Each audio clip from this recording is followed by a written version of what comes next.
திமுக காங்கிரஸ் பேச்சுவார்த்தை இப்ப சுமூகமா முடிஞ்சிருக்கு. சீக்கிரமா கூட்டணி குறித்து 2 பேரும் அறிவிக்க இருக்காங்களாம். 2 பேரும் ஒட்டுமொத்தமா கிட்டத்தட்ட தாவேகா 70 சீட் பக்கம் கொடுக்க இருக்கிறதுனால திமுக கிட்ட 39 சீட்டு பக்கம் கேட்க சொன்னாராம் ராகுல் காந்தி அவரும். 39 சீட் அப்படின்னு சொல்லி பேச்சுவார்த்தை நடத்தி இருக்காங்க.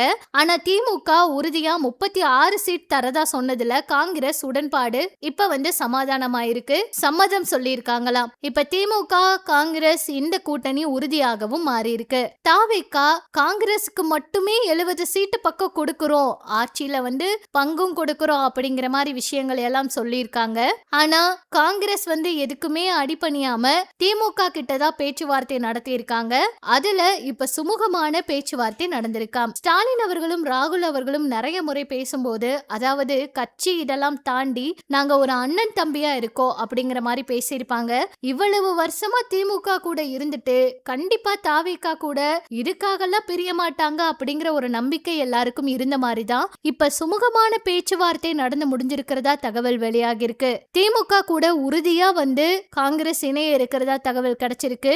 இதுல எந்த சந்தேகமும் இல்ல அப்படிங்கறதும் சொல்லியிருக்காங்க. இந்த பிரத்யேகமான தகவல் இப்ப சமூக வலைதளங்கள்ல வந்ததை தொடர்ந்து தொண்டர்களுக்கும் ரொம்பவே மகிழ்ச்சியை ஏற்படுத்தி இருக்கு. கூட்டணி கட்சிகளோட பலத்தை அதிகப்படுத்த திமுகவும் பல முயற்சிகள் பண்ணிட்டு இருக்காங்க. ஆனா தாவேகா எவ்வளவு முயற்சி பண்ணியும் அவங்க கூட யாருமே கூட்டணி அமைக்கவே இல்ல.